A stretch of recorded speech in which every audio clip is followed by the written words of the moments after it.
Hello, and welcome back to the Double M Radio Gamescast. As always, I'm your host, Ryan, and I'm joined today by my lovely cohort of co-hosts, Alex. My exclusive goal is to set off the beard ratio. Great. Brett. Good. And Wyatt. I'm holding up my end of the beard ratio in that Actually, I don't have you're one. holding it up. You're holding it up fine right now, Alex, because I've let mine get a little out of hand. So you're a nice first stage over there. All right. With that, it's episode number 103. We're talking about a couple of things this time. We got Hogwarts Legacy. A whole bunch of stuff happened. We know the game now. The game exists, and we can talk about it. So we're gonna do that for a little while. Tunic got surprise dropped. We're gonna talk about that for a little while on the ID at Xbox show. And then we're just gonna talk about tutorials, which we were gonna do last week, but then we got so swept up in Overwatch.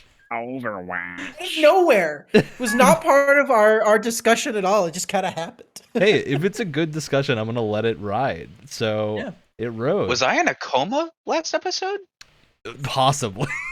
Possibly. Entirely possible. I don't remember. We were talking about Overwatch. Talking about Overwatch. It does tend to happen when you're talking about Overwatch. All right. Without further ado, we are going to take some time to talk about first, I think, our news articles of the week. Nothing super major has happened, but I think we've been hearing reports over the past few weeks from the Initiative. And from a couple of outlets, IGN just did a big article about it. So the Initiative is the studio handling the Perfect Dark reboot that's going on. And they're having behind the issues. scenes, it's anything but perfect. Yeah, that's a good tagline, Wyatt. Oh dear. So the gist of what's been going on is that around 35 people have left the Initiative over the past year or so, and it appears to be that most of them were higher ups in the senior design team, which generally does not bode well for an upcoming release if the senior team are the people leaving. What causes someone to do that? We'll talk about that in a second. I do want to say here, it is relatively normal for senior writers and creative leads to occasionally leave once a game enters full production because their role is basically completed. That will happen with some studios occasionally. Here, that doesn't appear to be the case. This appears to be much more of a case of people getting frustrated and leaving. The reasoning given is mostly that the studio is not a great environment to work in. It didn't feel very collaborative. It was very top-down, is how IGN is reporting it, as basically you were getting your orders from above and that's it. You're just kind of doing what you were told to do, which I think I can speak for most people here. That is not what people like about game development, right? The idea is that you're supposed to trust your team to the point where you can hand an idea down to them and they can turn that into functional game mechanics and build that out in a way that is probably more unique than it would have been if it was just one person developing it. Of course, there's always been exceptions to this rule. It's not a thing that happens everywhere. Different areas are treated very differently. It's just, with the Initiative specifically, it doesn't appear to be a good situation right now. So, kind of a shame. I think Perfect Dark isn't quite a franchise I'd say I have nostalgia for, but it's a franchise I would love to see come back because it's in that stealth shooter genre that there's just so few games, and especially the single player realm of games. So it's a shame that it is not really working out well, at least at the current moment. And I feel like it was a franchise that was never able to launch off in the way that it could have, because we had the original, and then we had the Xbox 360 launch title. It was Perfect Dark Zero, I think it was called, which to my seemed knowledge reviewed kind of middlingly. Yeah, it seemed very early Xbox 360 because it launched alongside Halo, and that's a pretty bad comparison, I think. So yeah, Perfect Dark's an interesting series to look back at, but I think Zero is the only one I'm familiar with, so I don't know too much about the series. Especially if you look into the canceled sequel to Perfect Dark Zero at all, which if you've never seen Unseen 64, the YouTube channel does some really interesting kind of work in looking at canceled games and stuff like that, is they had a lot of interesting ideas, and they were never able to come out with a product, but it seemed like a really cool idea at the time. So, All right, so we'll leave more discussion of the initiative to when eventually the Jason Schreier 30-page document comes out detailing everything that happens. As of right now, I think the simplest explanation is it seems it's very akin to the trouble that Halo Infinite was having before Jason Statham joined the team again. Statham. Jason Statham. That would be cool. All right, Awesome. here's what we're gonna do. We're gonna hook a car battery up to Jason my arm. Statham is in. It's because I watched a Jason Statham movie the other night, so he's on my mind. All right, you know what I mean. we do. Our Halo creative director boy. I'm not going to say his name again in case Jason Statham comes second time. But when Halo Infinite was originally having those reports, this is the most similar situation to that's happening. Yeah. So for Halo Infinite, that it worked out to some degree, but not to the degree I think a lot of people were hoping.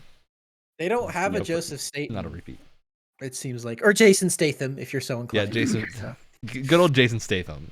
Really want to see him in game development a bit more. He's really the king of the games industry right now. He can. You know where I'd like to see him? In the 1 sequel.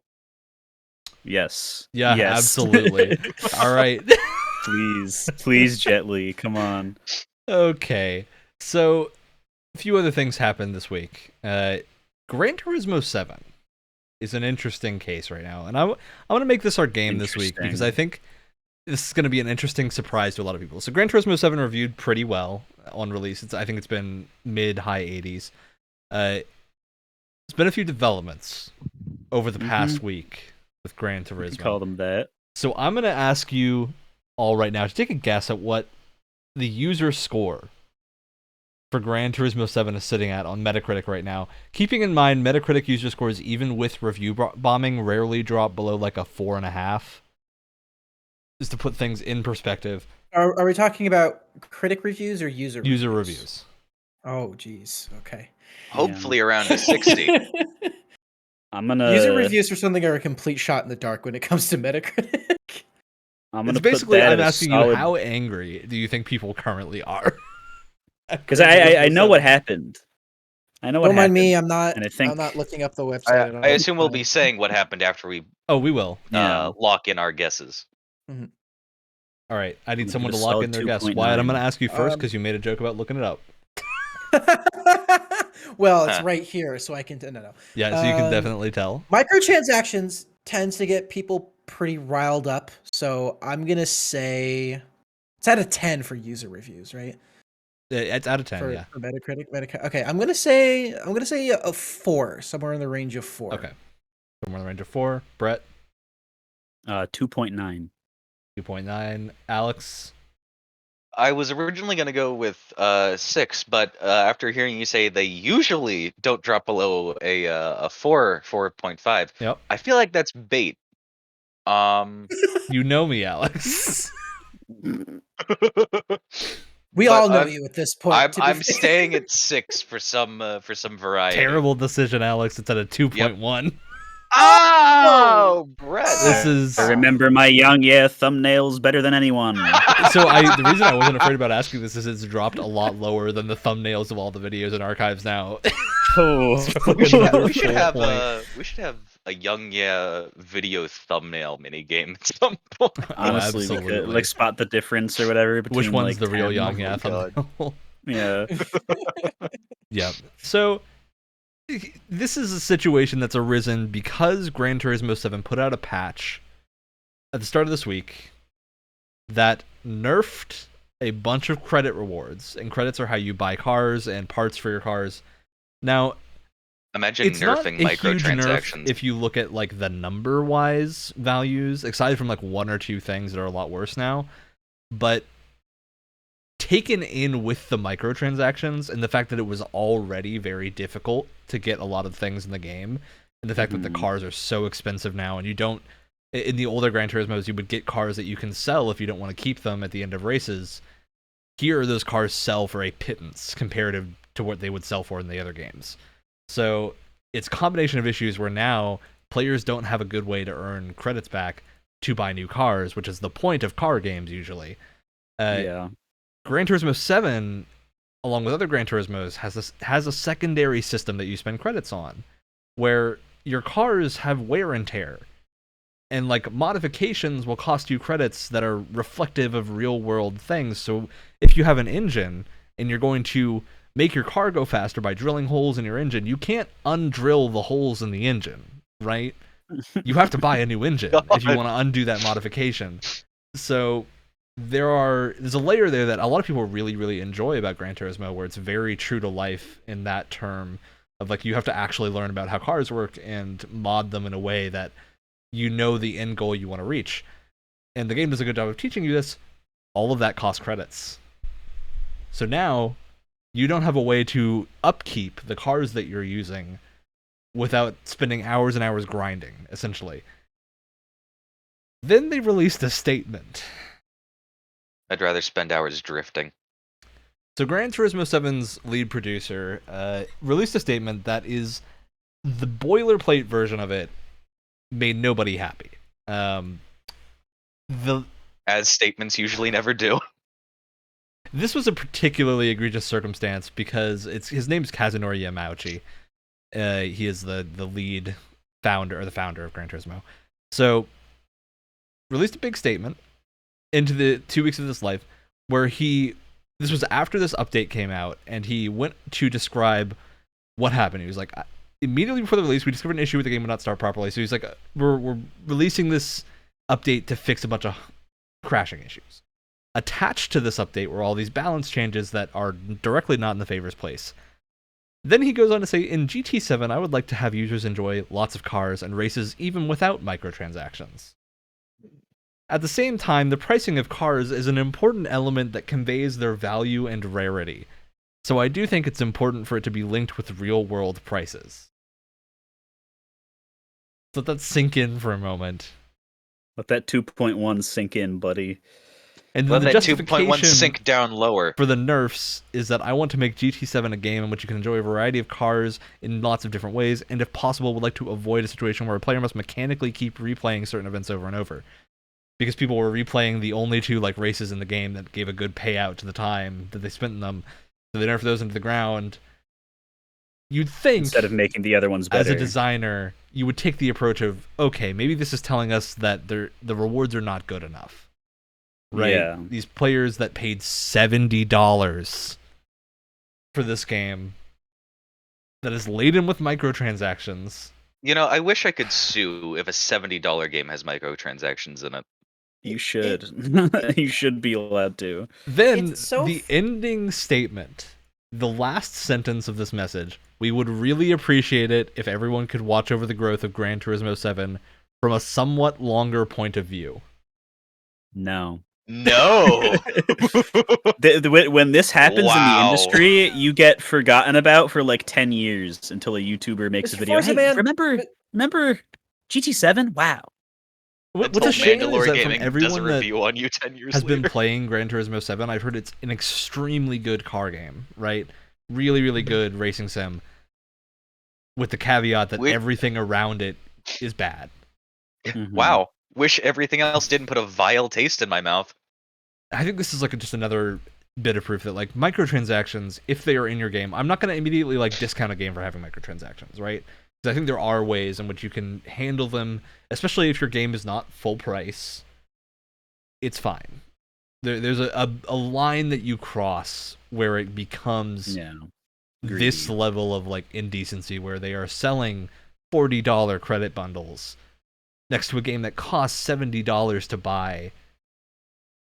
It's already just so expensive. And I think the real issue here is Forza exists.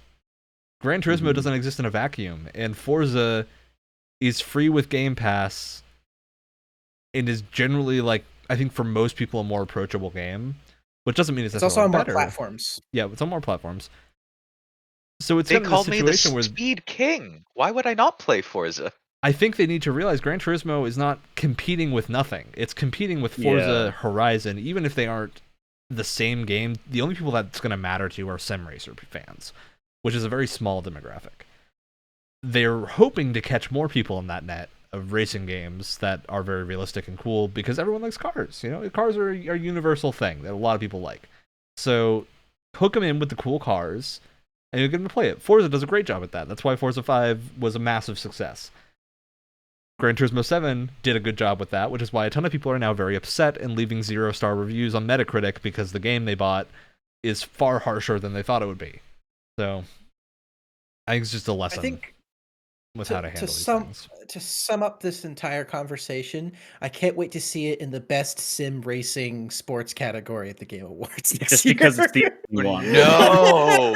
To sum it up with Oh. You know it's gonna be there. It's gonna be there. Sum it up with his words. I'm looking forward to the continued progression, long-term state of Gran Turismo 7. I hope he loses his job. Oh, How's that I'm not for, going to like- hope that for, like- on him because he created Gran Turismo, which is a good series, and I highly doubt he's the person that decided. If these he's the things. one who okayed it. He's the founder. Do not think he is the stakeholder that did this. Oh. I think Sony is probably the people holding the money purse in this scenario because they've said they want to get into live Sony services. would do that. And they're asking him to bail the ship right now. I feel like they were using Gran Turismo as a way to test the waters. Now they know. So I that hope they do. Babylon's Fall. They're have probably taught gonna them try it again. something. Yeah, I was gonna say they live right next door to Square Enix, who released like the Avengers, Babylon's Fall, and Chocobo GP within not too long of a time between each other, and all of their Chocobo live GP, services are That's right. horrible. The So games I are don't all know. I don't horrible. know. I don't Such know a what it's shame. going to take for some of these guys to learn that just live service, especially the way that people just seem to jump on doing, is not It's not working. sustainable or fun. It's It's just not not really, I working. working. Just stop doing Well, it. they're Really, looking I at think- the wrong models, right? Like there's a good way of doing it. I'm going to keep bringing up Deep Rock Galactic until, I'm blue in the face because that's technically a live service and it does it perfectly. I just think they're Sometimes- looking at the wrong inspirations for If their people like your models. game, they will buy every like $8 pack of cosmetics you put out if they're good and you don't put Yeah. out too many. Unfortunately, a lot of people in Sony only speak the language of money. People in every company. All right, so let's get the dismal talk out of the way and talk about some better things. Humble Bundle has already raised many millions of dollars for Ukraine Yes. with the Humble Ooh. Stand with Ukraine bundle, following the footsteps of the itch.io Ukraine bundle, which is also still available. Both of those all their proceeds are going to Ukraine and helping people there recover. So great causes. There's lots of great games in here. It's like 120 things in the Humble Bundle. Tons of great stuff in both it and the itch.io bundle that should still be going on right now. So definitely keep an eye out on those if you would like to support some great causes and actually play some great games. It's just a universally nice thing that we can talk about. It's rare. So Win-win. Especially now. Yep. I wasn't going to bring this up on the show, but I think Wyatt and I had a moment earlier this week when Brett, I believe you were there too as well. Steam started a JRPG sale.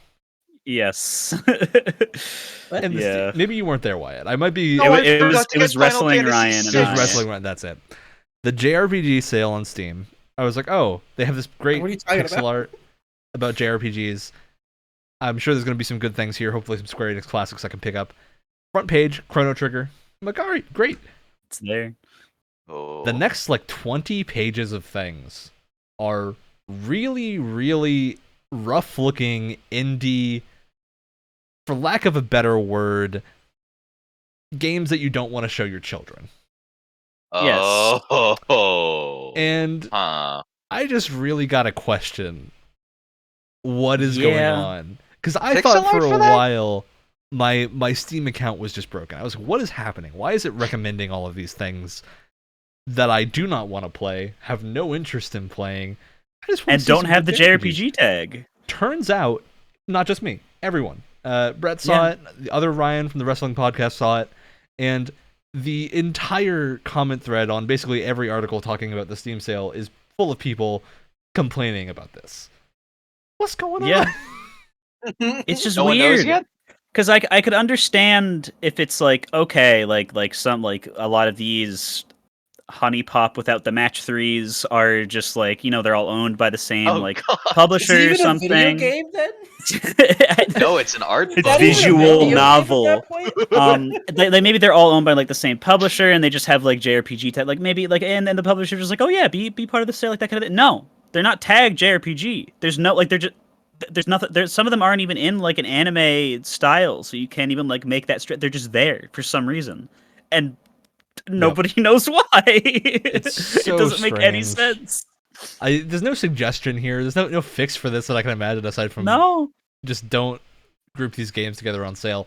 But I just wanted to bring this up because it's very strange. It's one of those things that happens where I'm just like, I'm all for that's- Steam allowing whatever they need to allow on their platform to be there. Yeah. I'm not Kinda a whack, person though. for censorship, but I do not want to see a JRPG sale go in expecting a JRPG set of things, and then just have all the fan service you could ever imagine thrown directly into your Yeah. face. I don't want it. I'm out of here. Because it's you gotta feel too, because like, listen, since like 2003, those RPG Maker games by those one guy creators have been chugging along for like almost 2 decades now of just indie development, of like people making really interesting solo projects for like no money. And there's some in there, but now you have to go through a sea of garbage to get to it Yep. that most people just aren't. You're not going to want to do that. Like, I just look at it and I go, listen, I'm out. there are other places where this belongs, and Steam is not. Steam isn't. The JRPG sale on Steam is not one of them. Yeah. Yep. And it's a shame too, because when you're in that situation, it's like, okay, one person with RPG Maker, they working on all this stuff. Those are like where you'll find a lot of like the real passion projects. Is like, Yeah, I'm the cool working on ideas. this. Yeah, I'm working on this in my free time after my like crazy shift at work. I mean, or great something example like I can that, call out. right? I did find the like momentary time I spent waiting through this. I found 2 very cool indie projects like that. One's called Wolfstride, which is a really cool mech game. Another one is, I Wolfstride's believe, good. Rise of the Three Nations. It's like a single person RPG Maker JRPG about like the dawn of technology in Japan. Yeah. It's super cool concept. RPG Maker is the beginning of a lot of good game designers. We all have a mutual friend that's working on a RPG Maker game right now, and he has a whole team for it now. Like outside of it, started off as a college project, and it's outside of college now. He has a whole team and a Discord server to talk about it and everything. Like, it's where a lot of careers maybe not start like on a pub on like, oh, the game isn't out there, but it begins people's interest in game development. Yeah, but now you got to get through Prisoner Princess 3 to get to it, Wyatt. Why are there 3? Are there more than That's 3? a- There are probably Amazing more. question. Oh god. Rise of the Third Power. Just want to confirm the name. There we go. You It's were also, close enough. I said Japan. It's not about Japan. It's in the middle of Europe, but it has But the JRPG. anime You are aesthetic, close so I enough. equate it with Yeah. Japan. Looks really Close good. Combat looks great. It's the kind of game that like I don't think you could tell this was made in RPG Maker if For sure, you yeah. weren't like looking into the development. So huge I'm shout out a to little indie games worried. like that are getting buried under garbage. So, Yeah. all right. You said this was about the dawn of technology in Japan, right? No, it's not about Japan at all. I was conflating that Oh. with Rise of Nations, which is a strategy Oh. series. Okay. The third power is getting a little dicey of a name for me. No, it's about like a third type of energy or something that happens from my like okay. vague understanding. But it's not like the industrial era revolution in the early like 1930s. So cool setting for a game that's not very commonly seen. All right, let's move on to some other things that we got to talk about, namely spellcasting in good old Hogwarts. That's the things. Yeah. Hogwarts You can Legacy. cast spells. We saw Yeah. it. I think it generally looked like a video game. Visual effects come out of your wand. I'm excited for this game, and I do want to talk a little bit, very briefly, about J.K. Rowling before we get into this. I'm Do we upset just about get that, and that away? she's We got to get the affiliated J.K. with it, Rowling stuff out of the way. and that she's getting money from it, and I'm Uh, now inclined to not get So- the game because of that. Boycotting the video game Hogwarts Legacy because you don't like J.K. Rowling, valid stance. The people that are being Yes. hurt by that is not J.K. Are- Rowling. It's the developers. Yeah. Mhm. Which I think that's a very important point to make here. I understand like media blackouts and whatnot, but look, at heart, this podcast is about 4 people who enjoy video games. And most of us also enjoy Harry Potter. The books Yeah. divorced from J.K. Rowling entirely. Yeah. Because we grew up in that era of Harry Potter being all over the place, plastered everywhere. So I'm not I've one of those never people read a that single defines one. my entire being off of what house I'm in, but I did grow up with them, and they're a part of my childhood. Sounds like something a Hufflepuff would say. and I think I think if you're a person that's even like at all interested in Harry Potter or has read some of it, watched a movie, the world of Harry Potter is a perfect video game world, right? Yeah. It's the magic system is loose enough that you can kind of do whatever you want. Hogwarts is such a cool hub world location that you can kind of turn into. Oh yeah. Like, that's I'd why the also Lego argue- Harry Potter games are so good. I'd also argue it's one of those like franchises where it's, and we talk about this in respect of like Avatar: The Last Airbender all the time, where you can cover such a wide array of genres just with this one Absolutely. world alone. I want an Avatar There's video so game much so potential. bad, man. Dude, There's so Avatar's much the exact same. Avatar and Harry Potter, same amount of potential with video game development.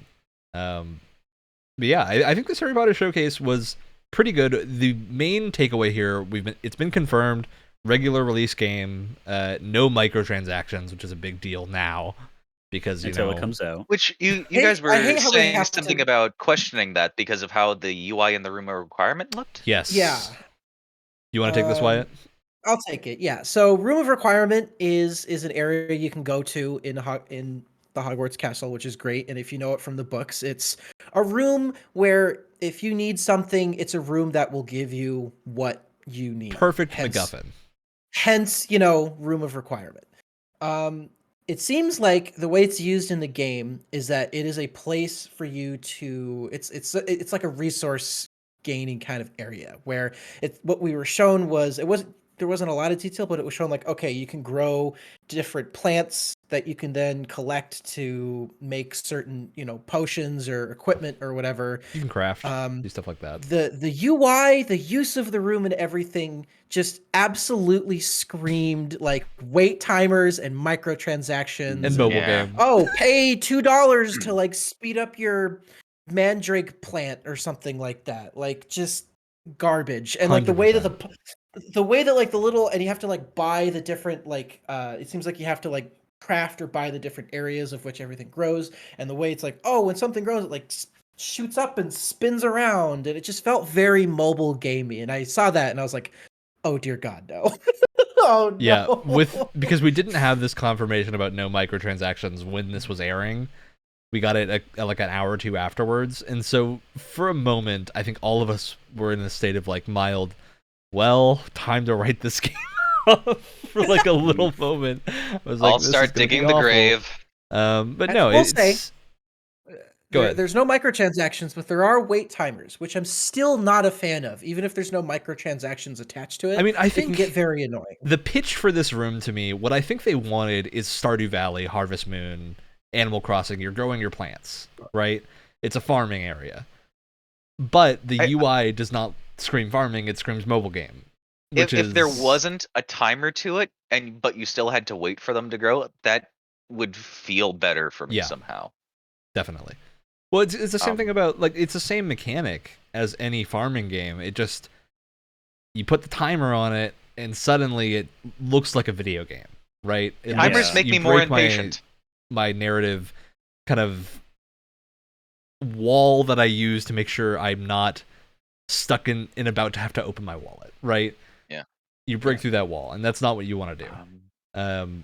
Otherwise, I think that area, the like pitch for it is, or the game in general, the pitch is you're a 5th year student who is going there because you got some weird ancient power. Hooray.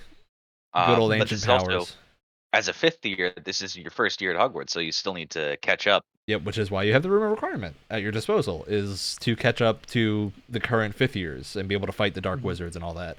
which I think is perfectly fine justification, because I don't think anyone wants to start and play through 7 years of Hogwarts No. in one game.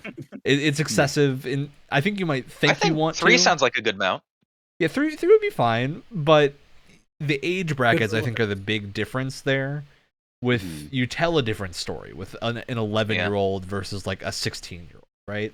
Yeah. There's two different types of storytelling you can do there, and I think they definitely wanted to be a little bit more mature here, because you're fighting people and you can use the killing curses in this game.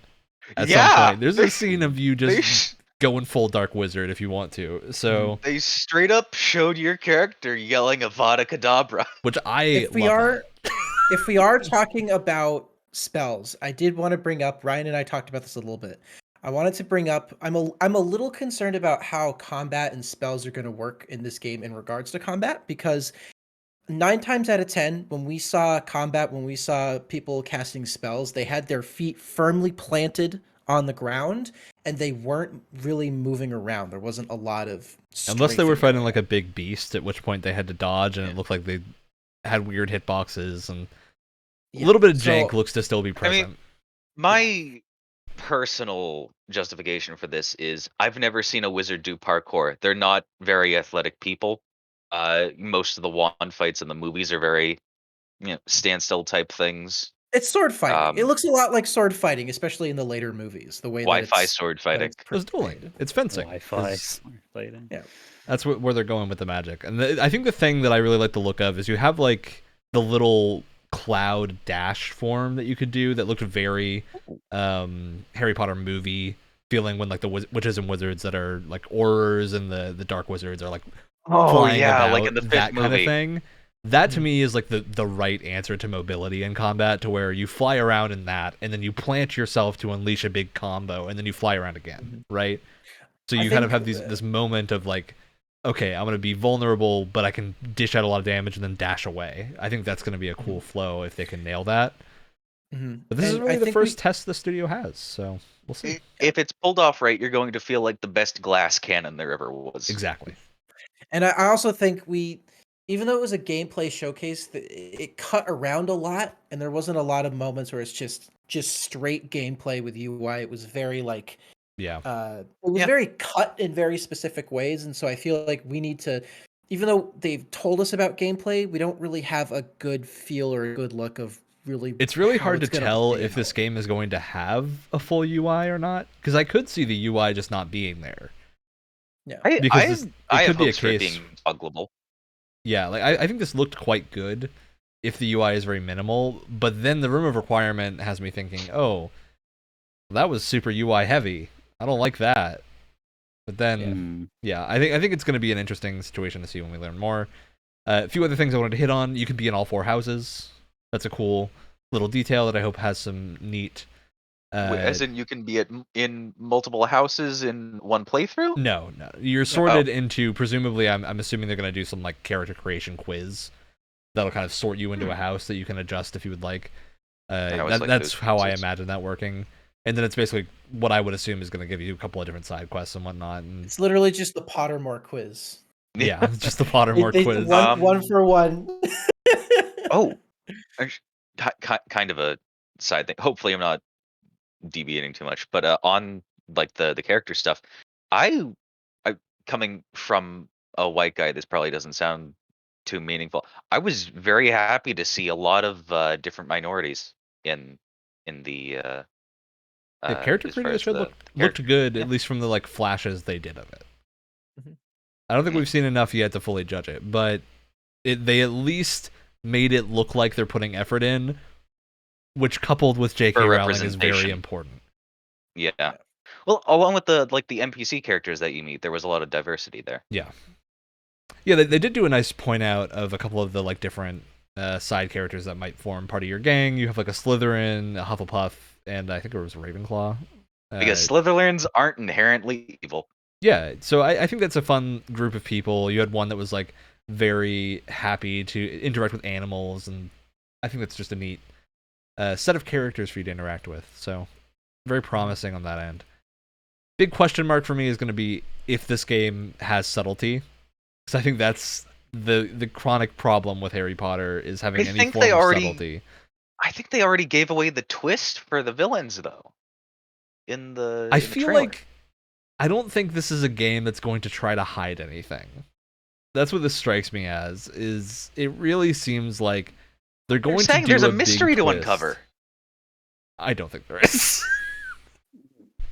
Story says, "Oh, mysteries to uncover." It tries to it's a selling point to get you to, The mystery is what like dark hey. magical artifacts are going on, and then it's gonna be like Grindelwald might still be around at this point. There's gonna be some Albus The Dumbledore 1800s. reference. So this is earlier than Grindelwald, but I think that there's something going on here where they're gonna do a cheeky wink and nod to a movie reference or something.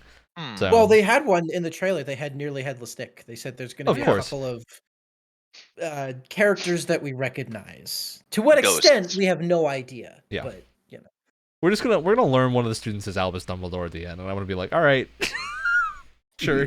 Man, he's Fine. old. I guess. Oh yeah, he's definitely that old, right? I don't remember.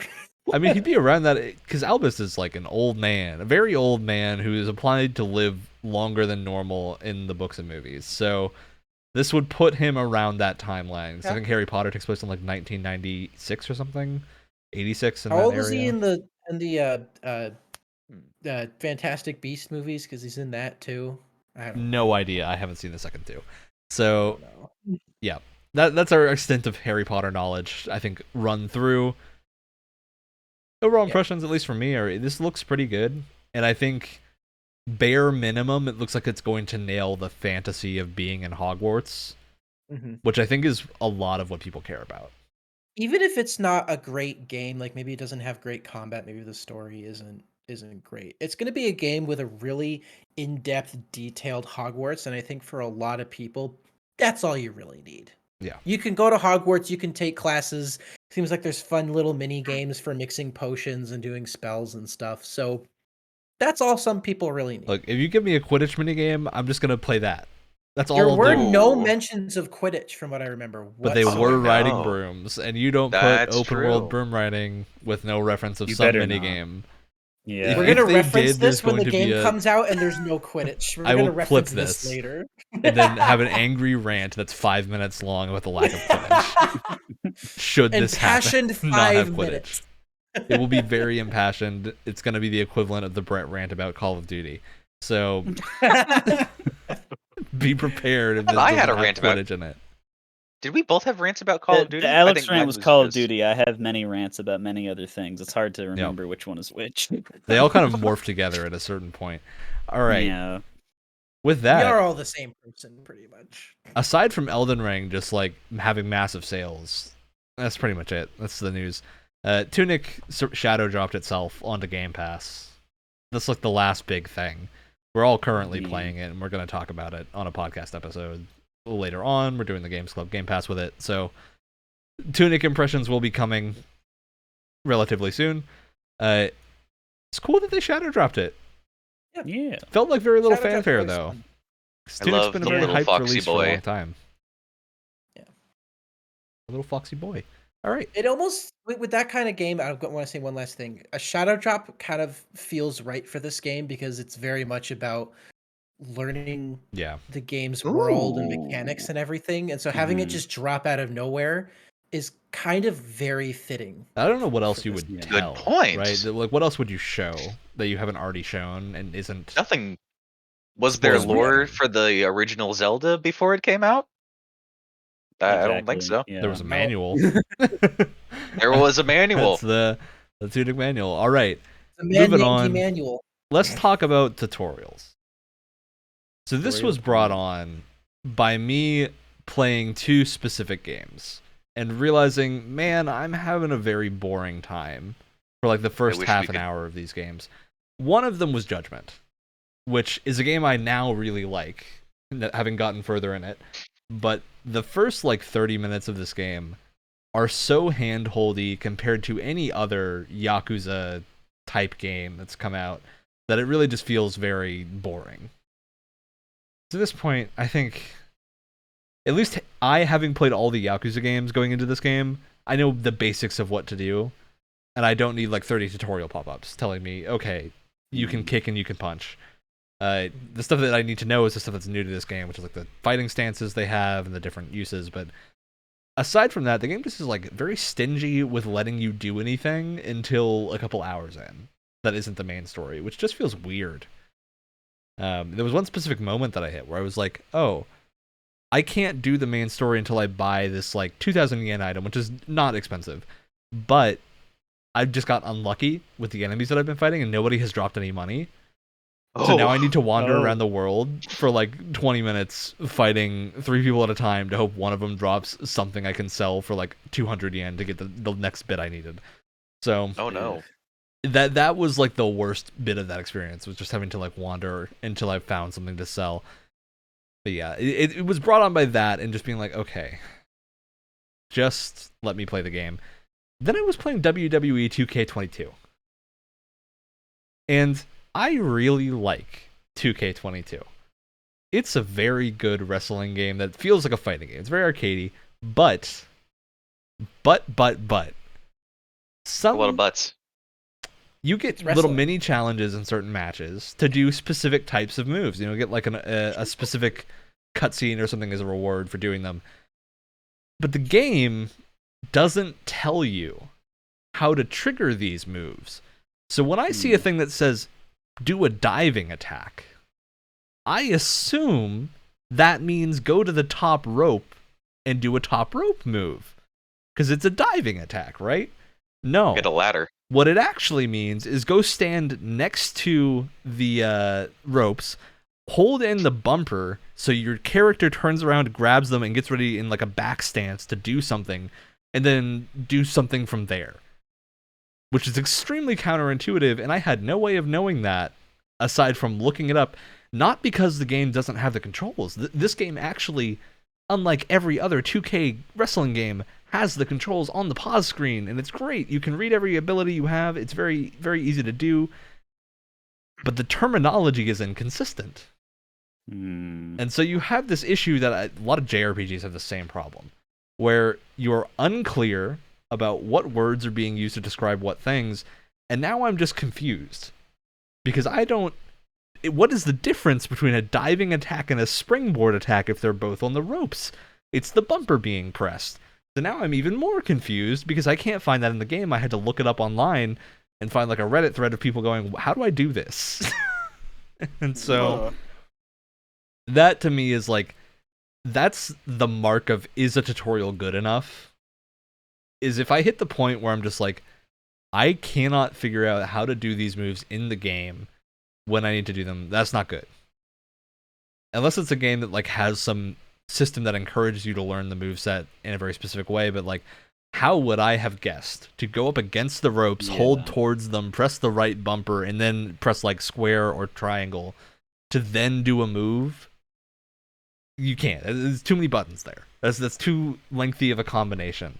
So I think there's a bit of logic there that comes into play, and I think that's where a lot of tutorials start to fall apart, is that we got to deliver the information, but we don't want you to do a tutorial because it's boring, but you need to know how to do this or you can't play the game. And they just opted to not, and so I got into the game and didn't know how to do it. So I think that's my tutorial rant. Who wants to go on a tutorial rant next? I'll go, because originally this was going to be our topic last week, and so when you first told us this was going to be our topic, what immediately came to mind for me is I feel like Nintendo is kind of the best when it comes to tutorials in a lot of their games. You guessed what I was going to go to once we had all had our little rants. Look at me go! So do we want to save that for later, or do we? No, you go into it. If this is what you had this ready, go for it. Okay, yeah. The two that come to mind specifically is, because these are the two I've had the most experience with, is Mario Odyssey and Breath of the Wild. We're gonna start with Mario Odyssey. I feel like that game and the way that its world design and its level design works creates perfect tutorials, because it gives you all the pieces without really specifically telling you how to do something, right? So like what comes to mind specifically is the first time you use Cappy to mind control a frog, right? Because it gives you this like nice, just very clean, just sort of empty space, and it's like okay, throw your hat at the frog. Now, here's what you can do with the frog. And it just gives you a super clear and just straightforward, like, these are the uses of the frog. Here's why controlling the frog is a good idea in order to, like, progress in the game, right? And it's just super, like, clear and makes perfect sense. And every time you encounter a new enemy that you can control, it gives you the right space to kind of figure it out and figure out all of its quirks and its different mechanics. And it just does that so well, and it gives you that space to breathe and kind of figure things out, which is Without having to also describe to you how to do it, which I think is yeah very key. yeah, because most times when you control a different thing, it's like there's maybe one or two buttons, and so it gives you it doesn't tell you anything because the controls for those things are relatively simple. So it's just, all right, we're going to let you control it, and then we're going to give you this space, and we're going to give you all the tools to figure out why this thing is helpful, but we're not going to tell you because it's so simple we don't need to. It's perfect. So well done. And it's kind of the same with Breath of the Wild too, where the Great Plateau is my favorite area in the entire game because it does such a good job of, like, here's how the world works, again without really telling you. There's a bit of dialogue where you talk to the old man and he's like, maybe you should go find this thing so you can progress further into the game.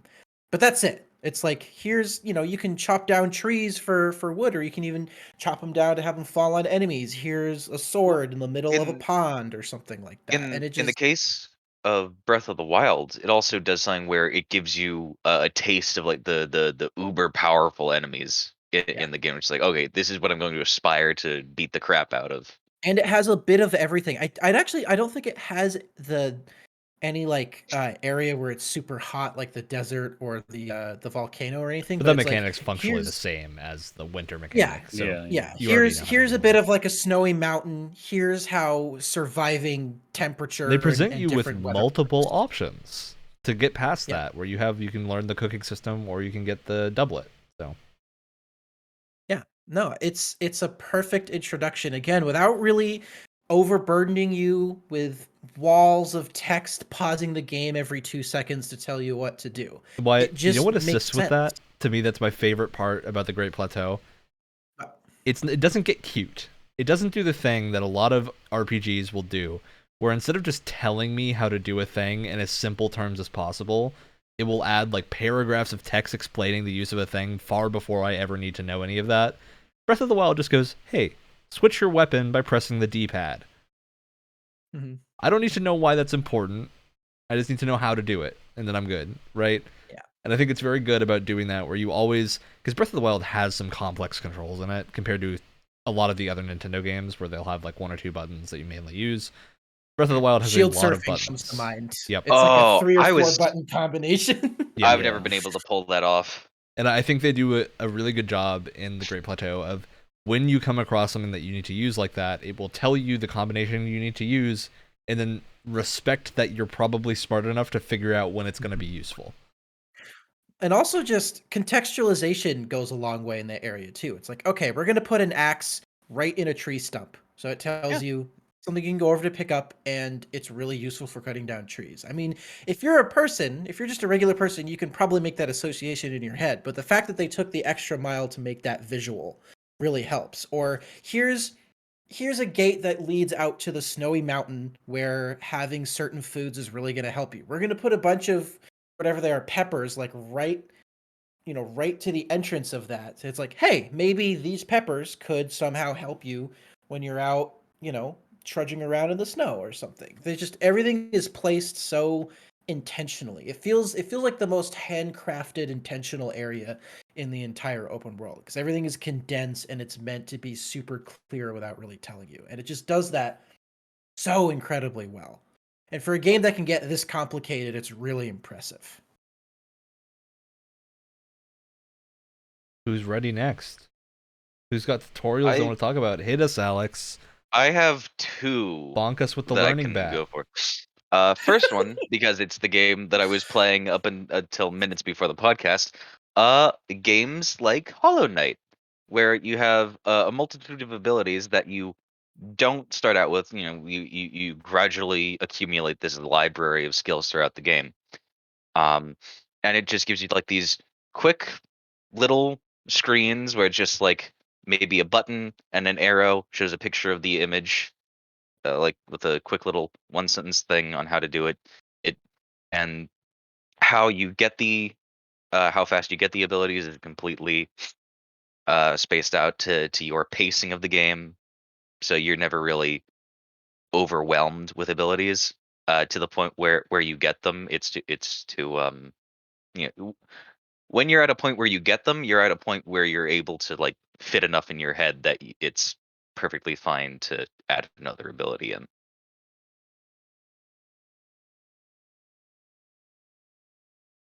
I feel like I had more. You did But- say I was two. waiting. I was waiting to see if you were going I to thought- jump immediately. Yeah. I Okay, will. I'll okay, I chime thought- in on Suspense Hollow is Knight. killing me. I'll I was chime in on wondering if Hollow you Knight, wanted me though. to space them out. No, but you can go for it, but Okay, sweet. I do want to chime in on Hollow Knight if you're done with your explanation. Yeah, sure. Because please I add. think Hollow Knight shares a lot of similarities with how Dark Souls and Demon Souls kind of expect you to learn the game, which I think for a lot of people works really well. And for a lot of people it doesn't work, and that's fine. But I think Hollow Knight has the benefit of the way that it's constructed. It knew the pitfalls that Dark Souls and Demon Souls had fallen into with how to explain certain aspects of the game and like how to communicate to your player that you can't go this area yet, but you will be able to go there later and stuff like that.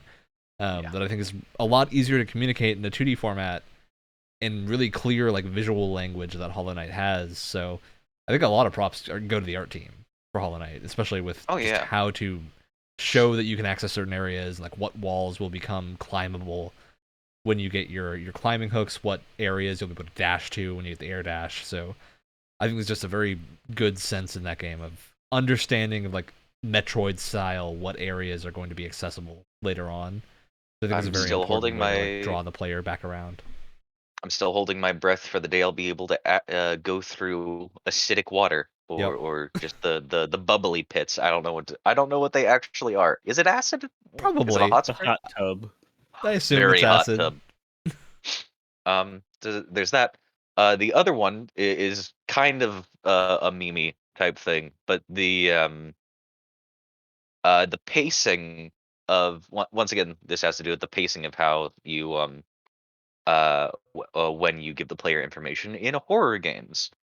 My favorite example and the one that made me think of this was hold shift to run. Yeah. I know what you're talking about. It's just like, oh, from what? Right now? Yeah. And then you hear footsteps behind you. Right now. Yeah. Oh wow, I've learned, and I'm going to die. Wow, incredible. Time to go. Can you believe it? Wow, just a week away. Gotta Just go a week fast. away. 2 days away from Oh. retirement.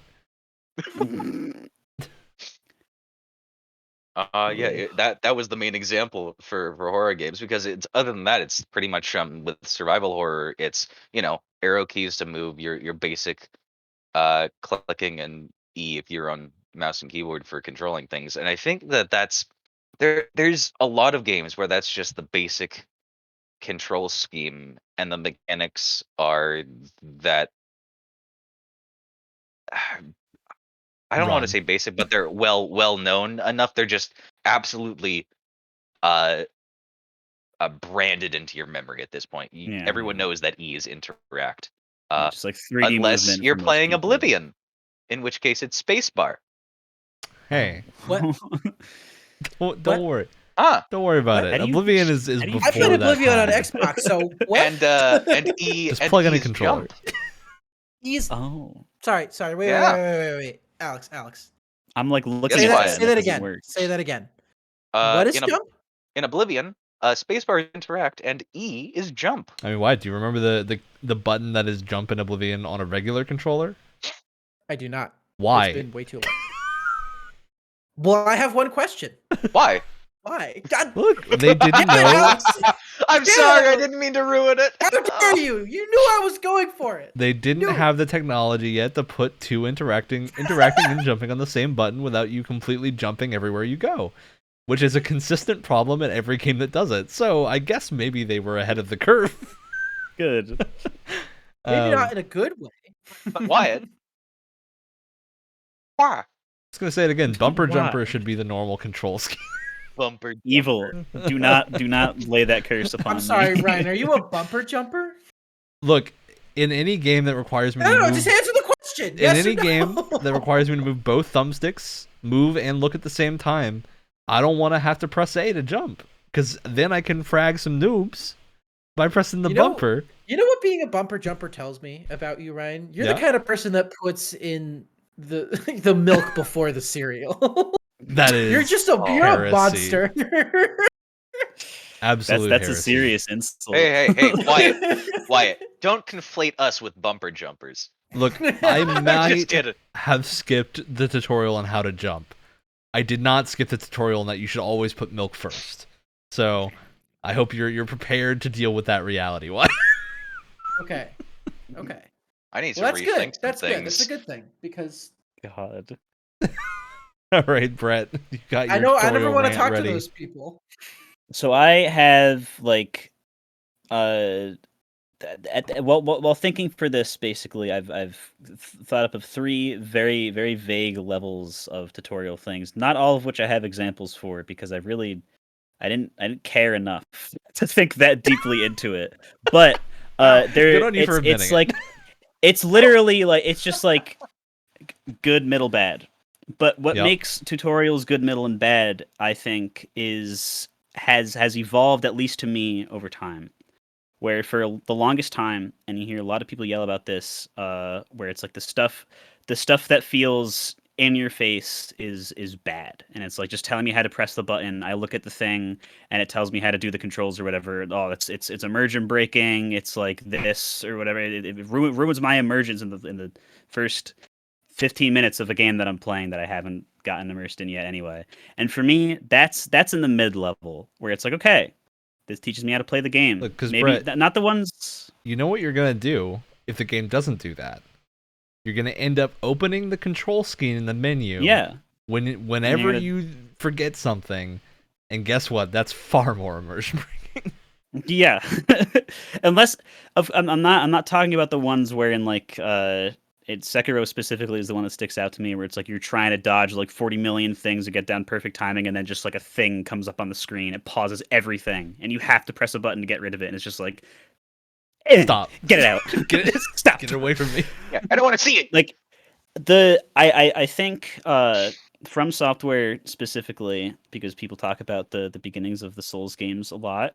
I don't think they've ever gotten like that good or great level of tutorial where it's like, I'm gonna remember this tutorial as like a cool tutorial. It's just like, oh yeah, there's messages on the floor, you can read them and they tell you what the buttons. And then if you don't want, the good thing about that is if you don't want to do it, you can just run right past them. You don't have to read them. There's nothing that comes up on the screen that forces you, unless it's Sekiro.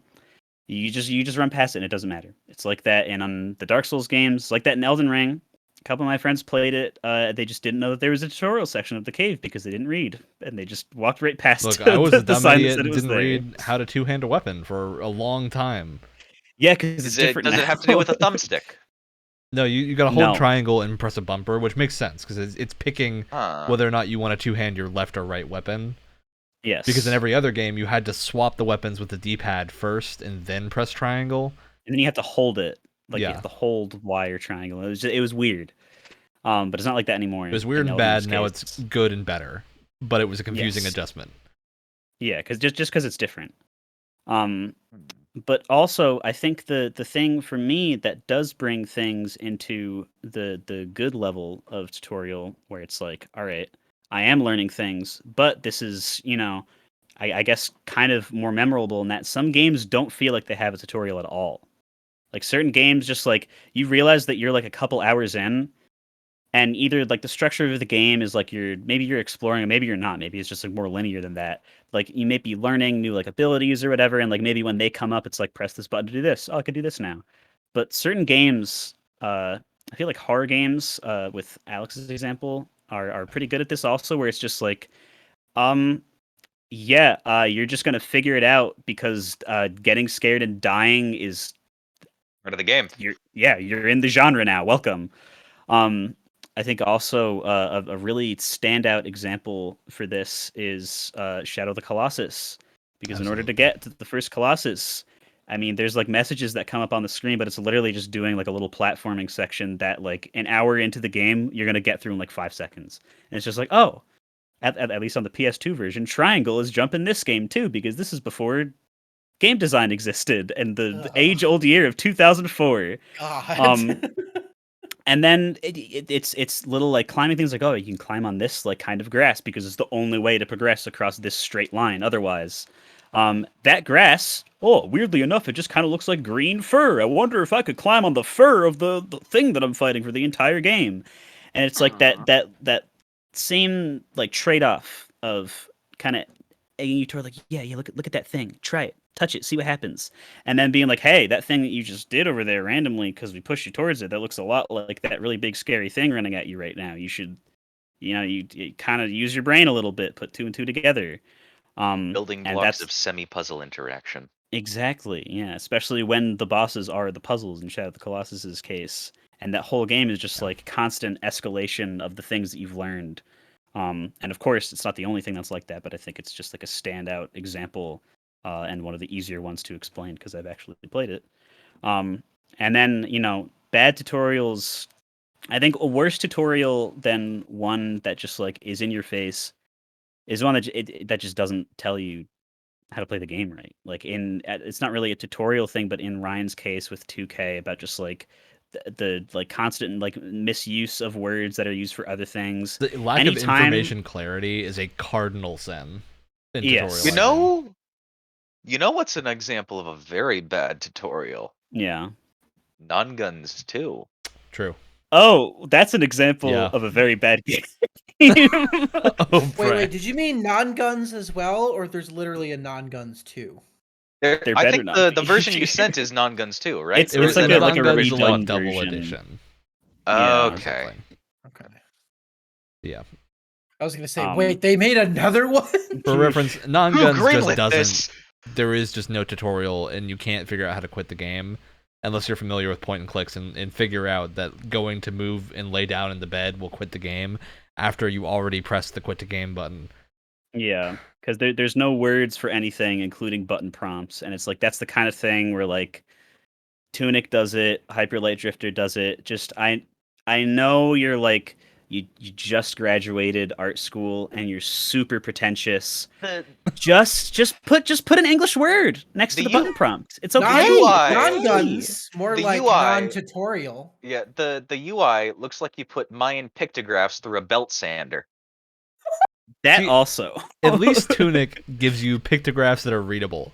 Non-guns gave you pictographs that were completely illegible. That were not readable.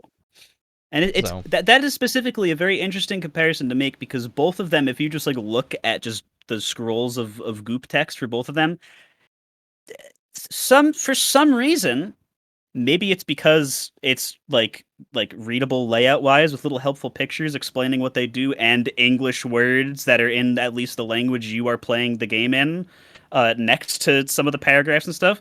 Tunic's is a lot more readable than non-guns, and they have the same kind of theme of not wanting to like immediately give information to you without you kind of having to put two and two together in your head just by looking at the tutorial page or like in-game manual sort of thing.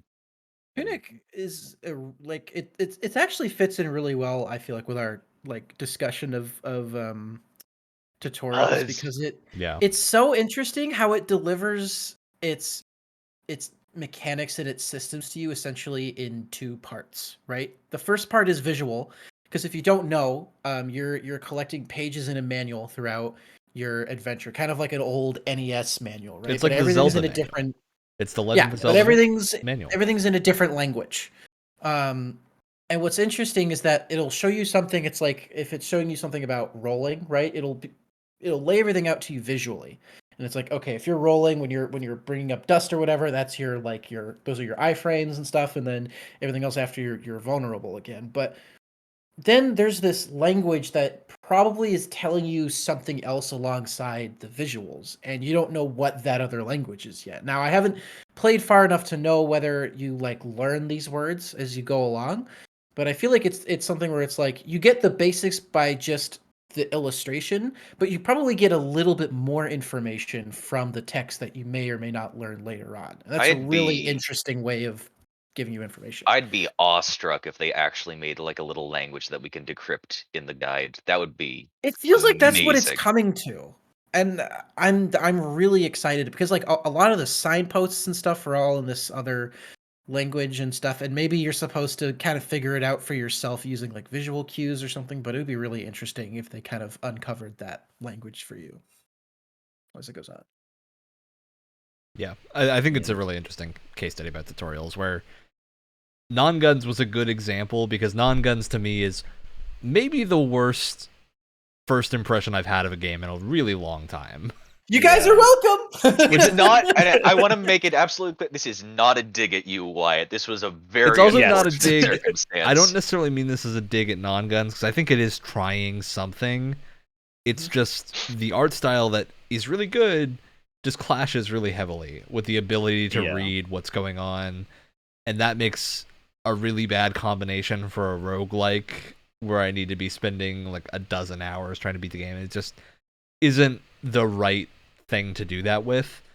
But in the case of Tunic, which tries a similar thing, you can tell they learned from past mistakes of other developers, and we're like, okay, we need to get across the bare minimum of information, so we're not going to have like no iconography. We're not going to have a complete lack of text. We're just going to be very careful with where we use it and kind of build out this out-of-game legend in terms of this game manual that you can look at and get pages of, which is super interesting.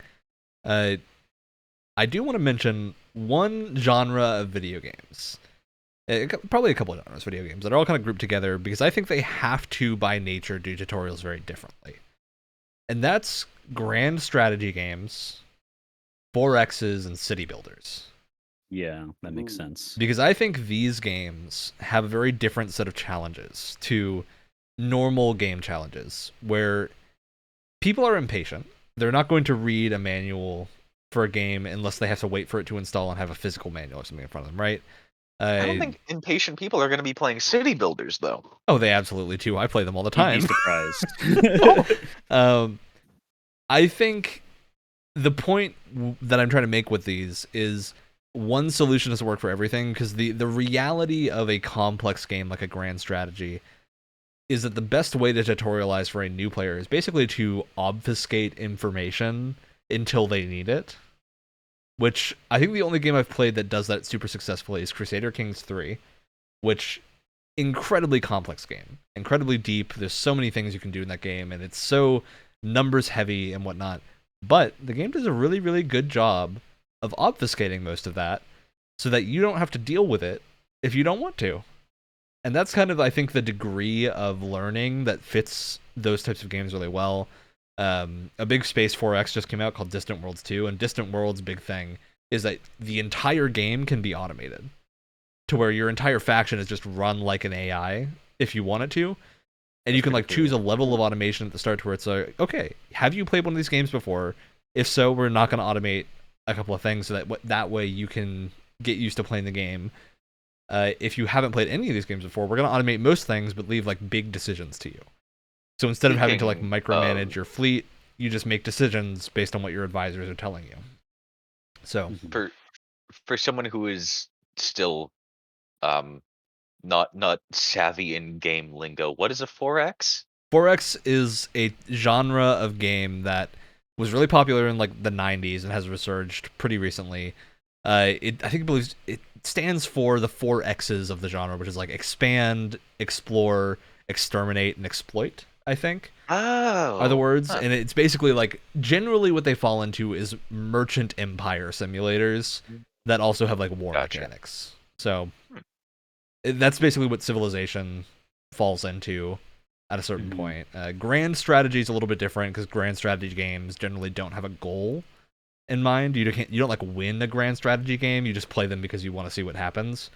So with Crusader Kings, it's like you leading a dynasty through the ages of medieval England or Africa or the East Asian areas, and you get to kind of see what would happen if you make certain decisions and your families run a certain way.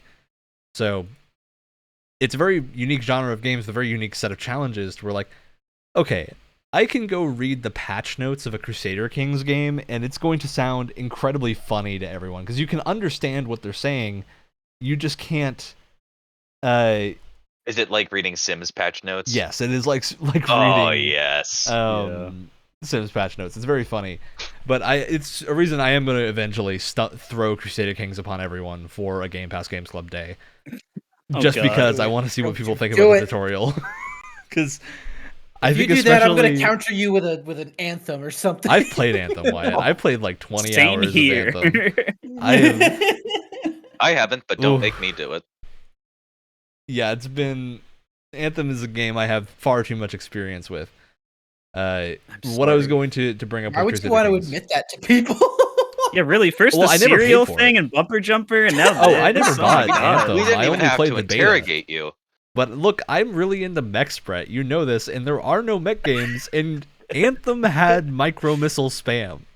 That's all I want. But I tried it for 5 minutes and knew it was bad. It was a really pretty looking slideshow. It was a pretty slideshow. And there was nothing else. Someone's frames, huh? Someone having trouble with their frame rate? Well, Why? also a slideshow because the Play on first Xbox, dude. hour and a Alright. half of gameplay for most people is Anyway, the loading screen. I completely Now, sidetracked let this. me I'm so sorry. hit you with some Crusader Kings patch notes. 3 patch notes. Yes, please. Intelligent women no longer confront their pregnant lesbian lover to ask if they are the father of that child. Stupid women, incredible. however, still have a chance to ask that question. That's it. I'm out. See ya. You can no longer mistake your infant child for a serial killer. What You if they cannot are? confide in friends you do not have. Oh, No. that was a deep personal cut. That's like a fortune cookie. Yep. You open that up. Physicians can now treat themselves, and they're also more likely to mess up your treatment if they're trying to murder you. Okay.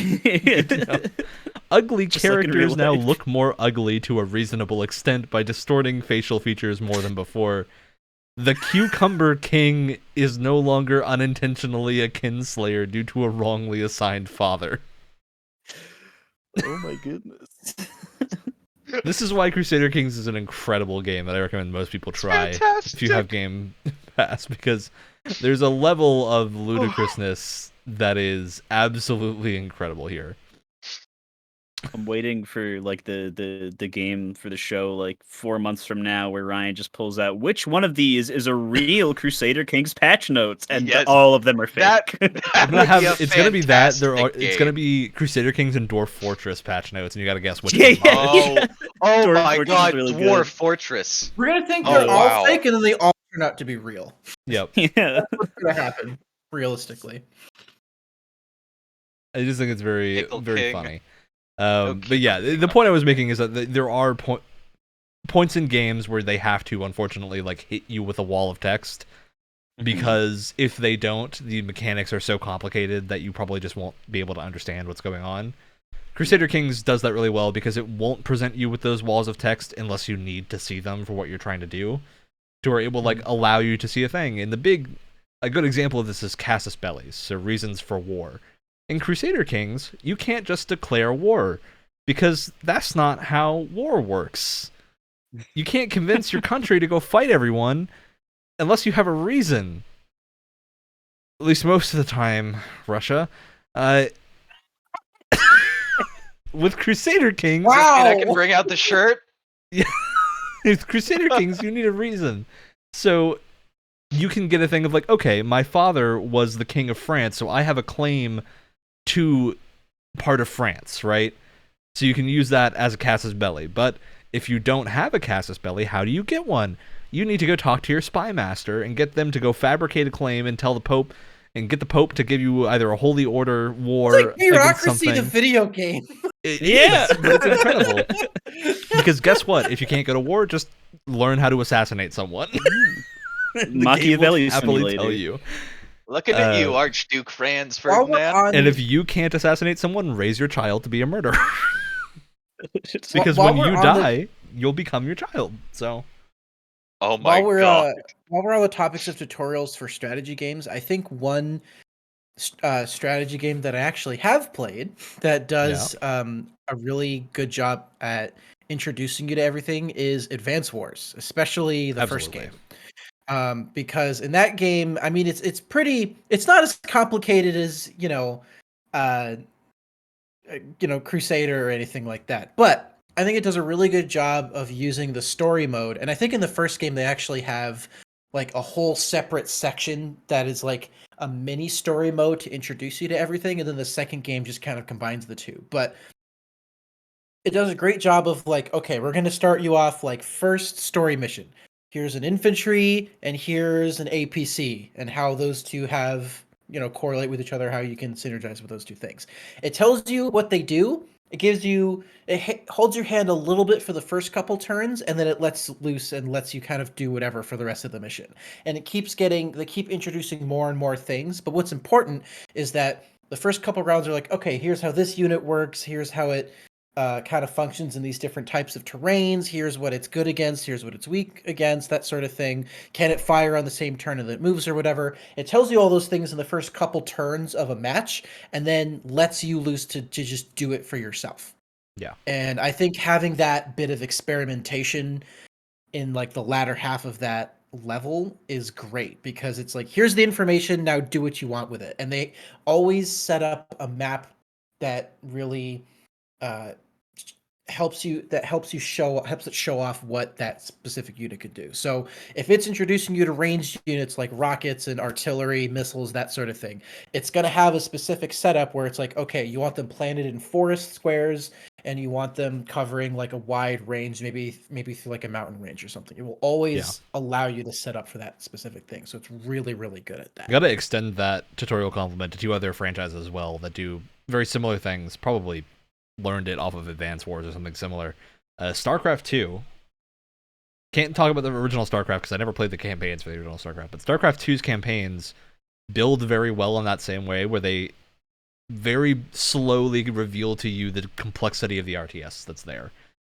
Same way with Age of Empires. Basically, all the Age of Empires games do a really good job of that, where they can be incredibly complicated, but they kind of ease you into the complications, so that way you aren't going in head first, and you can kind of use the campaign as a fun sort of lengthy tutorial, which is what a lot of strategy games do. Is the campaign, in at least a multiplayer focused strategy game, acts as a very lengthy tutorial that's also fun because it's a campaign designed to be fun.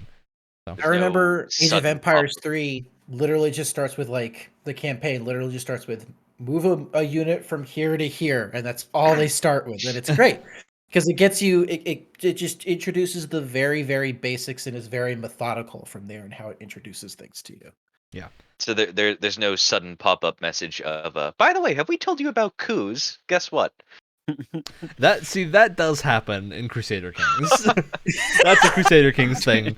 Usually it's because someone's about to start a coup and you need to know this because you're about to die. So no. Mechanics of what just happened to you. I gotta say, and why you're a child now. I don't think I'll ever play an Advanced Wars game and then have a random pop-up that says, by the way, did we tell you about your lesbian queen that's now pregnant? But how, my lord? A miracle!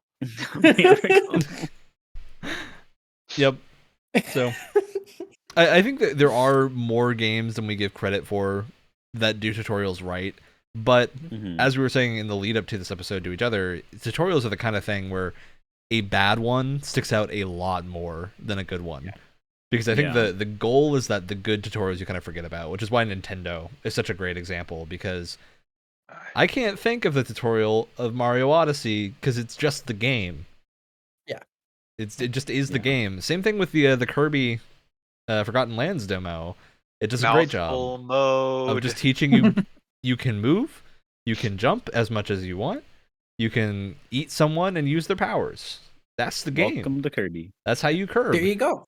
And I think that's a really great just method to do a tutorial in a game like that, where just make it the start of the game is the tutorial, and it's very easy. There's no hand holding. They're not going like, oh, you have to kill this specific enemy with this specific item to move through the tutorial. So no, you get to play the game, and if you can get to the end of the level, you probably figured it out. So I think that's a good Nintendo design. There is one tutorial that I wanted to talk about because it's not a simple case of whether it's good or bad. It's kind of more complicated than that. And I think only Ryan here has also played it, although I could be wrong. Doom Eternal's tutorial is really interesting because it kind of has everything that we've talked about, both from a positive and a negative standpoint, right? it's kind of this strange, all-encompassing thing because Doom Eternal the- has to like the problem with Doom Eternal in a tutorial designing sense is as like a developer, when I think about making a tutorial for that game, you have to break people out of the mindset that they had in Doom 2016 and get them into the mindset of Doom Eternal, which is much more similar to like a Bayonetta or a Devil May Cry mindset, where you're essentially doing combos with weapons. It's also a good example of, in my opinion, one of the toughest parts to do in a tutorial is you can show your player all these different mechanics and all these systems. The hard part is showing how everything works with each other. Yep. And I think Doom Eternal, because it's about like, you don't want to just tell them the strategies and how everything works together, because to a certain extent you want them to discover that for themselves. But you want to set them up for it. You don't want to be the person that dunks the basketball. You want to be the person that sets them up for it. In a basketball analogy, right? And Doom Eternal, it's so strange because it completely halts combat to the extent where it takes you to a completely different, separate room, and it has walls of text to explain everything, but it almost redeems itself because then it puts you in this like developer playground, like playroom essentially, to be like, okay, here's how the flame belch works. We're going to spawn a bunch of enemies and basically have you learn how the flame belch works. Okay, now we're going to take you back into the level you were just playing. The just like unfortunate comparison is that Doom 2016 had such a good tutorial, which was wake up and shoot something. That was it. Yeah. That's the tutorial. Which I think Doom Eternal had to be more complicated because it has more going on. In terms it's a of more what complicated shooter. Yeah. Which isn't a better thing or a worse thing. It's just how it is. Yeah, the game is just, you can't play it the same way you played Doom. So it needs to get that across. And with Doom 2016, it didn't have that challenge. And again, I say it's not good or bad because yes, it does kind of completely halt gameplay and the level that you're in, which can be annoying. But it does also take the time to be like, no, we're not just going to tell you how this thing works and then have you be on your way. We're going to make sure that you learn it in a way that isn't obnoxious. It's like, okay, use the flame belch for this specific thing 3 times in a row, right? And it's not annoying because when you finish the tutorial, you definitely have a sense of how all these things work. So on the one hand, it's kind of appreciated because it's putting you in an environment that's safe enough where you can just learn how to use it. But then again, it also completely just stops. It's complicated, is what I'm saying. I'm really back and forth because it's effective in a way that isn't very obnoxious, but it's still kind of obnoxious. It feels very extra for a tutorial is the best way to put it. It's an interesting case for sure. Yeah. I think it's very interesting because this is really one of those things in game development that doesn't have one right answer because it's so specific to every type of game. Where Elden Ring can get away with things that other games can't just because of the fact that it's a game designed to be a little bit more obtuse and a little bit more, you got to figure out what you're doing. But at the same time, I'm not going to say Elden Ring's walls of text are good. I'm not going to say they're bad because like you have to know how to do some of these things. But at the same time, it's far worse when I'm playing a game and midway through playing said game, a tutorial will pop up to remind me that I can block. Yeah. That to me is the point where I'm like, okay. You seem to you seem to be getting hit a lot. Did you know that you can hold up a shield? Look, I'm okay with it if it's like, if you can put away in the game, because a few games have done this where you can tell someone isn't using something. So like, it's been 10 minutes since they've tried to use a power attack or something. Then I'm okay with there being a little pop-up as long as there is an option in the menu to turn that off. Right? As long as I have a way to turn that off, I'm fine with it being on by default because it can be helpful if you're coming back to a game or something. But if I'm actively playing the game and my last save was yesterday, I haven't forgotten how to block or how to dodge. I know what to do. I don't need the game to tell me. Especially if I'm not like dying or anything. I'm just doing something and it's like, hey, you remember you can block? It's a little similar to how Horizon Forbidden West does things sometimes, where if you're fighting like a big creature, right, and you die, it'll be it won't annoy you during the fight, but in the loading screen, it'll be like, oh, you fought a Slitherfang. A Slitherfang is weak against these elements. A Slitherfang uses this attack. Yeah. Use your bow against this gun or whatever to disable it, and that kind of thing. So it'll give you hints, and it's right in the loading screen anyway. So it's not like it's intruding on your gameplay or anything. I It's a feel good like way to even tuck away info. I feel like even that would be too Loading in screen your tutorials. face Oh. for me, because it's like I just died to that thing. I just spent however many minutes fighting it. Yet I know it uses that attack. I just got killed by it. I do have a specific thing to say about that specific thing, because Stranger of Paradise has a kind of solution to that where when you die to a boss, it will reveal Dark Souls style messages on the ground that weren't there before that tell you a few key elements about the boss. You can not read them. You can just walk past them. You won't know they're there if you don't. But if you do, they'll be like, okay, this person has an axe that can break your guard if you try to block it too many times. So don't try to block that too many times. It'll be like, okay, this person has like one heavy hitting attack, and you'll know it's coming when he pulls out this weapon. And I think that's a really clever way of being like, not in your face. I don't have to see it again every time I die or something. But if I die and I want a couple of tips, I can go walk over and look at that little message and see if you unique mechanics to the boss, which is a neat little thing. Because with that, especially, it's like depending on what other games you've played before, depending on what kind of person you are, like you might just be able to, with the like stance breaking thing of someone doing a heavy attack, you might just be able to figure that out by yourself. And you might not ever need to like read a message. Oh, I just experienced that. I did the thing either wrong or correctly against it. I know how to handle that now. Great. But if you don't, then there's a message for you. And if you did figure that out, you never have to read that message. And I think that's kind of, they'll remind you, because A Stranger of Paradise specifically has a weird mechanic with magic vulnerability where an enemy can be weak to something by default, but generally you need to hit them multiple times in succession with like fire, and then they'll become weak to fire for a while. So that's a mechanic that is very different than normal. So a lot of the boss things will be like, remember, if you want to make use of elemental weaknesses, even ones that aren't built in by default, you can hit them multiple times with an elemental ability, and that will start to deal more and more damage. Okay, so it's not like discovering an elemental weakness by smashing. There are elemental weaknesses in the game that exist, but you can also like brute force one by hitting them multiple times if you don't have access to an element that would work. So like if I cast fire 3 times at someone, they're gonna then be weak to fire for like a minute or two, so I can then cast it a few more times and get big damage. It's just, I guess, slightly, maybe not harder, but slightly more time consuming than just the immediate hit this guy with the one attack that you know. But it means you always have an option. Yeah. It's a good way to make sure magic's always viable. And I think it's worth pointing out too that oftentimes a quality tutorial can be the result of really, really good affordances, which is a game design term that basically means like how well can your environment and your objects communicate what the player's supposed to do with it. So again, gonna bring up Nintendo. Another good example is Legend of Zelda, especially the more classic Legend of Zelda games. If you have the hook shot, it's okay. This icon or this object in your environment means that you can latch your hook shot onto it. Typically they're like a giant eye, right?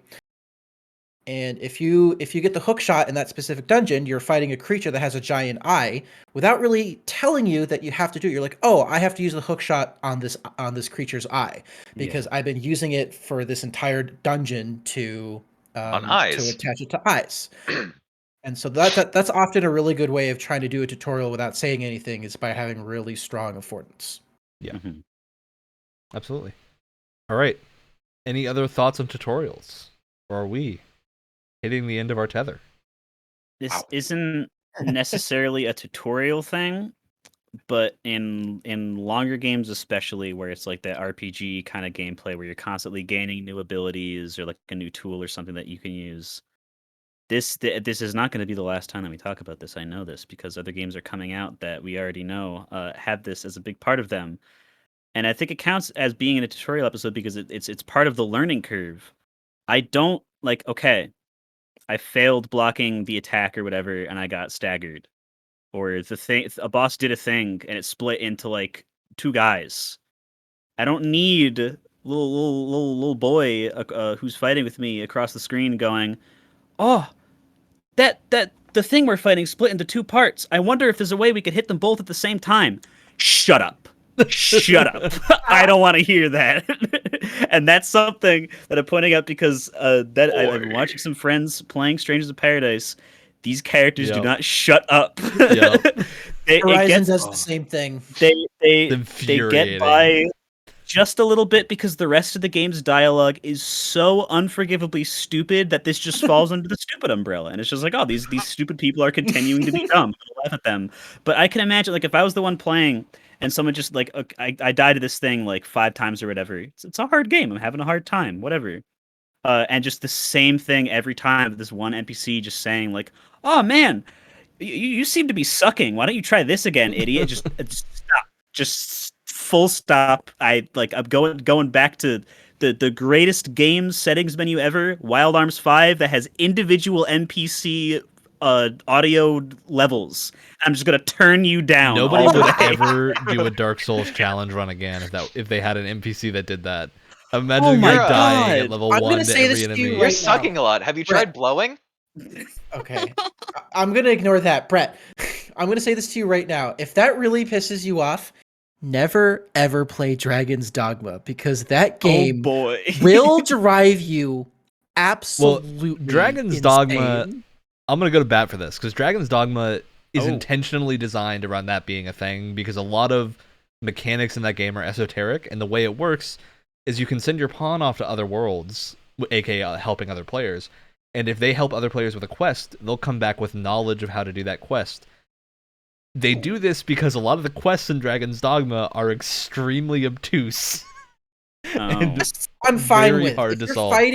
if you're fighting harpies for the 10th time in a row and your I agree with goddamn that. pawn will not shut up on how to take out harpies. Wolves I hunt in know. packs arisen. I know how to do it. And It has never, spawned some incredible memes, though. they never shut up. Ever. I think you can sit them down in, what are they called, knowledge chairs or something. Yeah, you and, can like, train them to limit not it? say things very often. But it doesn't help entirely. It kind And of if you helps. do not that, then speak. when you do need the help, they won't say something. And so it's kind of Yeah. a rough situation where, like, the helpful stuff is maybe we need to follow this area of the misty forest that, like, turns us around and not go that way. That's helpful information. The non-helpful information is, hey, the harpies fly. That's crazy. No, The no way. golem I is can see them resistant doing to that right melee now. damage. It's also a game with a very strange fast travel system that it Yeah. requires, like, That it resources. also, like, steps back on. So in the Oh. original Dragon's Dogma, the way it worked is you had permanent, like, placeable items called rift stones that you'd place down, and you had like 5 of these total of the entire game. That was the only way you could fast travel, is by using one of these items, placing it down, and then that would be a permanent fast travel location in the world. Stupid. You could pick them up and then move them somewhere, except they weighed like 20 pounds, so you could only carry like 2 at a time at the most. Oh god. The redone version, Dumb. Dark Arisen, that came out fixed it a lot because they give you like 3 times as many. They're way easier to get, and they don't weigh much. And you can also fast travel from the menu once you place something down. So they did start to fix this. Bad. Wyatt, I will say I enjoyed the idea of that, but Dragon's Dogma's map is too big. So Yes. It's too big for that to be a thing that you can do. And there's also no mounts, at least from what I I'm remember. Yeah, there's I'm no. going to double devil's advocate fast traveling with resources in a specific manner.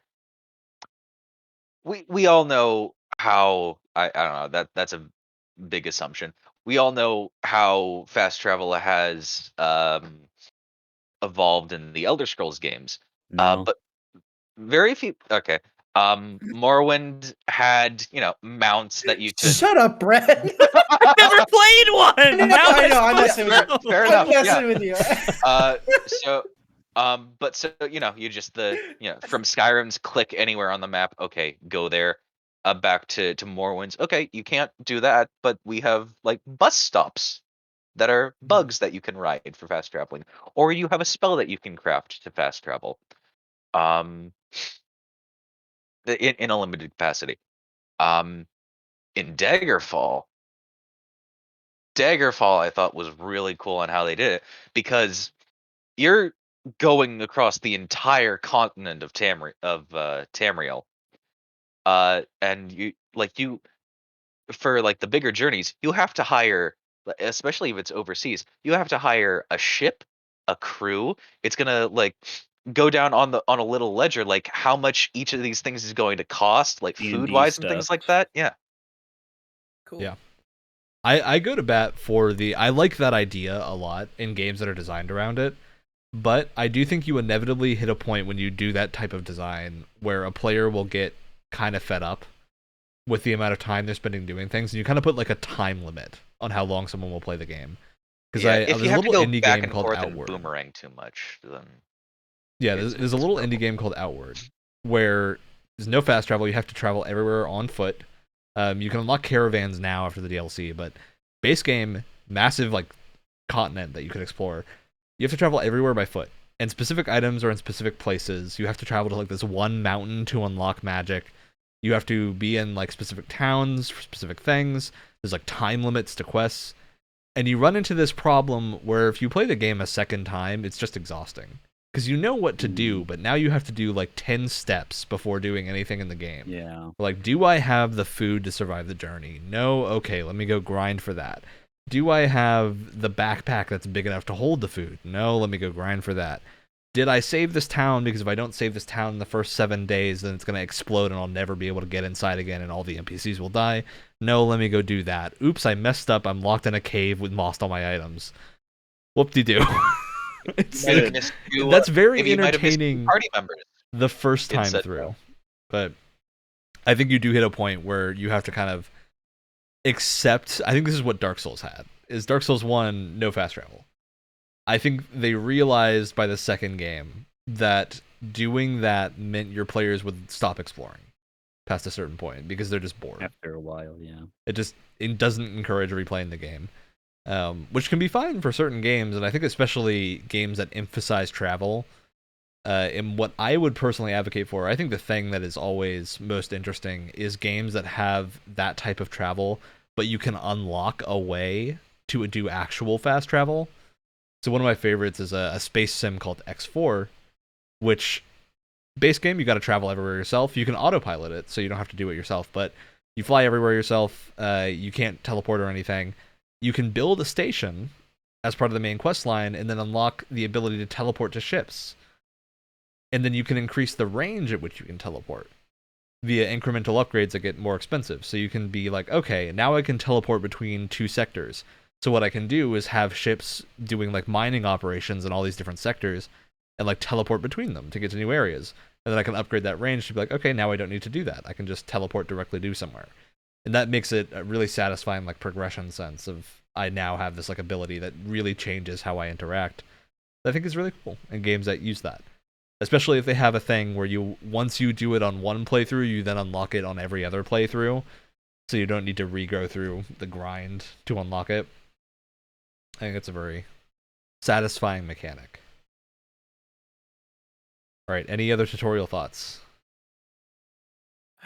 Or fast travel thoughts, apparently. Yeah, this did kind of turn into that. Fast travel it works in because you got to tutorialize the fast travel if you're Dragon's Dogma, which it basically doesn't. So. Yeah, and like you said, if you don't do the fast travel stuff smoothly or traveling stuff smoothly, it could make your second playthrough annoying. If you do tutorial stuff really annoyingly, I don't want to play the game again because then I have to go through the tutorial again. But if it's optional, I could just get right back to playing the game. And I don't have to. I already have that knowledge. I don't need to see it again. Okay. So with that, I think we're to shoutouts. Unless there's other thoughts. Wow. I'll do mine last. It's gonna bleed into our ending monologue. Oh Ooh. boy. I'll go. Shout out to Tunic's soundtrack. I've been listening to it Oh yeah. during this entire episode, and it's beautiful, and it's very like relaxed synthwave type of stuff, and I absolutely love it, and I'm definitely putting it in my homework / other work playlist on Spotify, which is just all video game music. So, yeah. All right. One of you two shout has to out. go. Shout out to the birthday boy, as of the day we're recording this, Sting, who is Oh, yeah. 63 years old Oh, and went Huh. through like 4 tables a couple weeks ago, and he is the most powerful 63-year-old man alive. Yep. Easily one of the most impressive wrestlers to watch on screen, just because he moves around like a younger guy, and he is 63 now and shows no signs of stopping, and that is badass. Wow. so when you said Sting, I thought you meant the musician Sting. Same and not here. the And Yeah, wrestler. I had a feeling. I think he's around 63. Is he? Yeah, there's Oh. similar age brackets. All right, Alex, you are Okay. stand out. I was recently turned on to the YouTube channel of Mandalore yeah. gaming, Quality. Based. that wonderful Quality. reviewer, and he has convinced me to try out these 3 games, which I will be reporting back to you on in Oh a boy. third-hand Please do. style review, for some reason, because I feel like my opinion matters for some way. Anyway, Heroes of Might and Magic: Dark Disciple, because I like kicking people. Good luck. I Divine Cybermancy. Let's go. Even better luck. Full auto and fuller auto.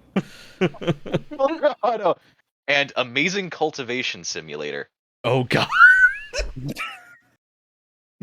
Madman. you got to watch the Seth Seentatch review of Amazing I Cultivation. watched both of them. Okay, They're good. very good. Just so you know what you're getting into. Yeah. If you haven't, you should watch Mandalore's not Crusader Kings. His Total War reviews are also really good. Mhm. All right. So I'm just gonna have a bit of a read through here while we get ready for our reviews, but our closing statement, closing outro. You know, the thing that happens at the end of the podcast. Tuesday morning, 7 a.m. Eastern Time on podcast platform of your choice, all that jazz. But I'm just gonna leave you with a few words of wisdom. Children can no longer be educated by hardened criminals. Children can no longer start a literalist debate. Devouring people will now have a clearer impact on your stress level. Historical my. characters will no Lowering it. longer be their own parent. If you instantly regret romancing someone, the game will now accept that you've moved on.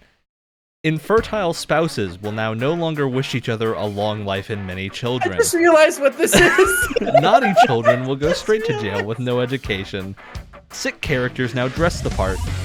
The Pope can no longer publicly accept cannibalism. No. You can no longer demand liberty from a chill liege.